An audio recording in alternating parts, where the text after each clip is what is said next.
Assalomu alaykum, hurmatli tomoshabinlar. Bugun bizda yana bir ajoyib o'zgacha natija.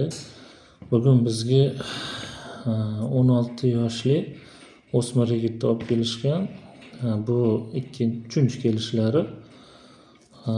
Bu yigitni kleptomaniya deyiladi fan tilida, o'zimiz tilida o'g'irlik, mana shunday nima deydi, og'ishgan xulq-atvorga ega bo'lish, mana shunaqa nima deydi, yomon odatga o'rganib qolish hissi bilan qiynalgan yigit. Qancha muddat bo'ldi?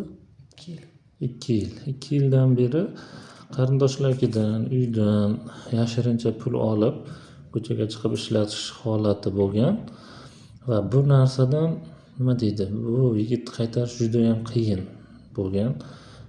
Ota-onalari so'kishgan, urushgan, har xil nima deydi, domlalarga borib dam solishgan, doktorlarga ko'rsatishgan. Shunga o'xshash holatda ham qaytarish juda ham qiyin bo'lgan. O'zini holatini tushungan, lekin mana shu hissiyot kelganda qaytish qiyin bo'lgan. O'zingiz mana shu holat haqida, shu boshlanishi nimalar bo'lgani haqida qisqacha aytib berishga harakat qiling. Men shu 2 yildan beri shug'ullanganman. O'zim his qilolmaganman ko'pincha. Endi hozir mana 3 keldim. 3 kelganimga ancha yaxshi bo'lib qoldim.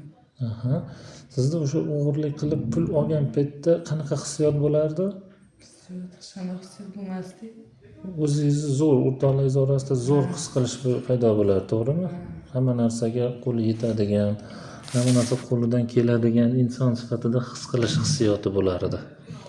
Ana shu hissiyotni biz o'chirish orqali mana shu yigitni mana shunday yomon xulq-atvordan qutqarishga, xalos qilishga erishdik. 3 ta seans bo'ldi. Bugun o'zi nima deydi, tugatish holat umuman yo'q.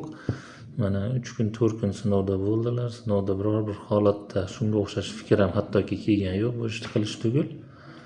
Shunga o'xshash holatlar bo'ladigan bo'lsa, bemalol murojaat qilishlari mumkin. Hop, shunga sizga o'xshagan yigitlarmi, qizlarmi, mana shunaqa odatga o'rganib qolgan insonlarga nima tavsiya berasiz? Bu ishdan qaytishdi. Bu ishda oxiri bor. O'zingiz endi tushunib yetdingiz bu holatni. O'shanda ham tushunib yetgansiz, lekin ichki hissiyotlar qarshilik qilib to'xtatishga yo'l qo'ymagan, to'g'rimi? Juda yaxshi.